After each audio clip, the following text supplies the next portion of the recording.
Okay, so this is another payload map, and it's entirely payload. So hopefully, you guys pay more attention to your map control a little bit more. Same thing goes on this map. You have so many possible corners. You have this corner first, which most of the time people don't like to take the fight on either side. So you could hold this in theory. They fight.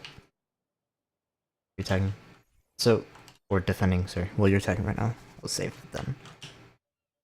So, you'll get this corner probably for free. So most people like to give that up. So if you win here, or under here, depending on where they want to fight, you push up all the way here. Leave one on the cart.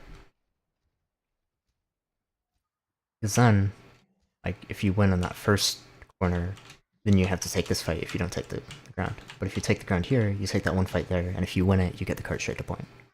And you cap it immediately. The more fights you take, again, the more chances you give the other team to stop you.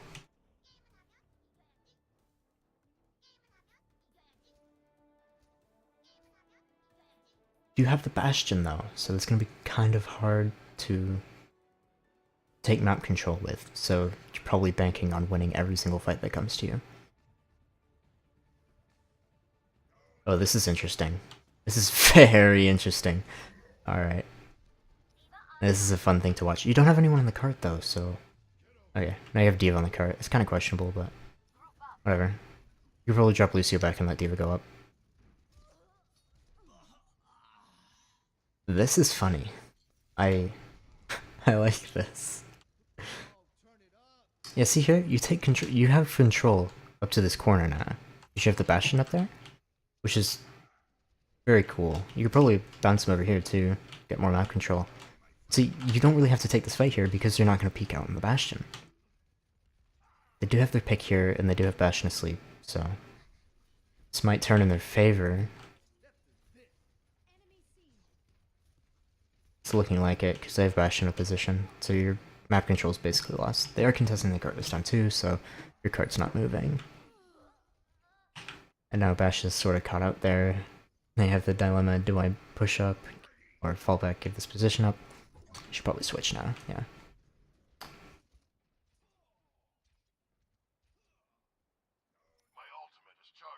Hopefully you recognize that. Yeah. Okay. Oh, you're going straight to dive. This might mix them up a little bit, but they do have a counter dive, so... this is good, yeah. Soldier might have to be wary of D.Va and Genji, because that can be a free kill since everyone else is super mobile.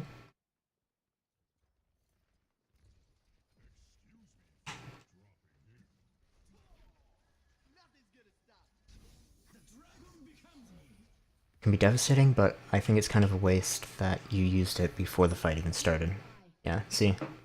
That didn't stall them at all. Your Genji died, you're down 2 ults. Doesn't matter that you killed Mercy because... you already rezzed. That's for MUTO. They're taking this fight back, so that's good. Good for them. The Nano Blade was not in vain.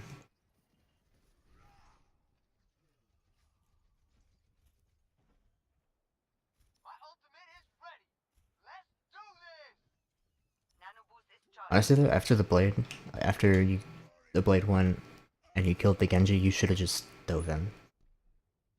Let Soldier die to the Shatter and then everyone else would be fine. Because it's 3 ults, 1 kill. And you could counter ult.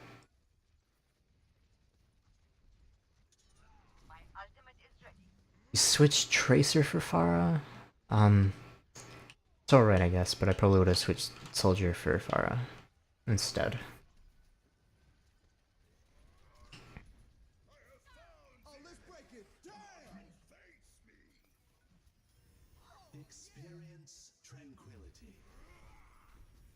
So, in my reasoning for keeping both the flankers and a Pharah or a Widow, is that the original triple DPS comps were based around one long-range hero doing damage from afar safely, while the rest of the team dives in and follows up.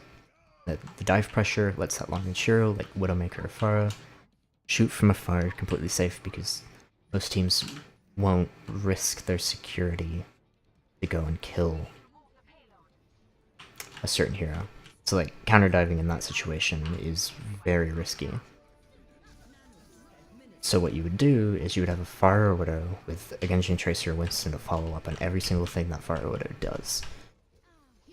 Like, Widow shoots someone, if it's not a kill, they scream out, hey, I just hit Mercy. And then the dive heroes just collapse on whoever Widow or Pharah just hit, kill them very quickly because they already like have health, and you have 3 people on them, and then you move on to more targets, like that.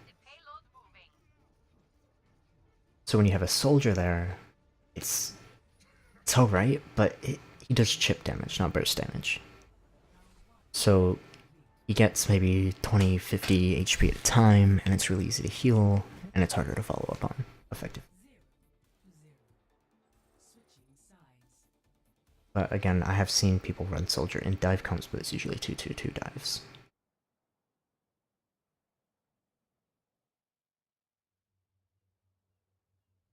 So you didn't get very far.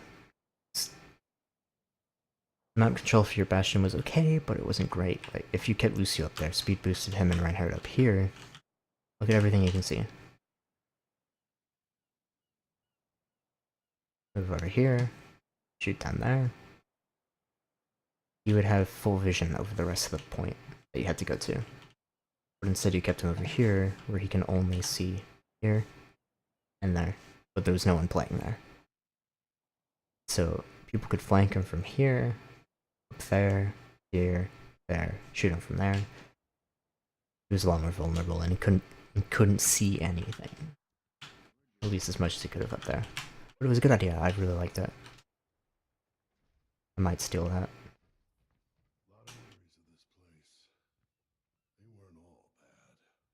So what your team probably want to do here, and I think it's going to be hard with your comp, is to make them fight as many places as possible. So here, you'll probably get around 2 or 3 fights. You could have ran like a counter dive comp. Maybe put Noob or Ranger on a Genji or a Tracer. Play around that Diva. You could like set up here, and then drop down so your team could take a fight here. And then, hopefully winning that, you would stall them out here a ton instead of sitting here with a fight, or just taking however many fights here until they run out of time. They're playing standard, no beyond Bastion or anything. I know they're pretty safe. Right here, you're just giving up this first half for them. Okay, you're taking the fight under the arch, but you see your comp's kind of awkward because everyone's not very mobile, super static. Like, your Diva can go behind them, but that's about it. And there you go. If they wipe you here, stagger you here, that's game.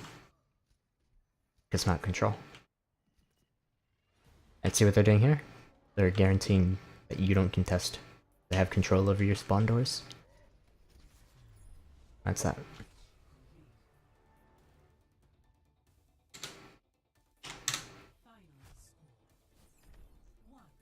Again,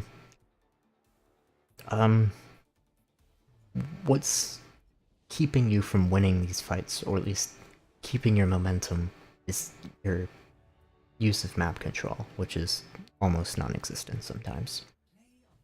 So if you're more mindful of how much of the map you're controlling, and you use that to your advantage, then you'll notice that the other teams that you play against will have a lot harder time grouping up and fighting you again.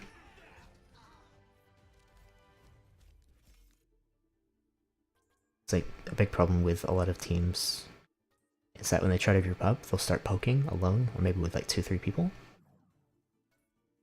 And that makes it easy if you're running a super aggressive comp to pick them off and keep going and snowball. Because they only have 2-3 people up there, so if you keep killing at least one person every time they poke out, then you can keep pushing everyone who's already up there back and moving your team forward. Like, there is no shame in keeping one person on the payload as long as you have control of the map. No shame at all.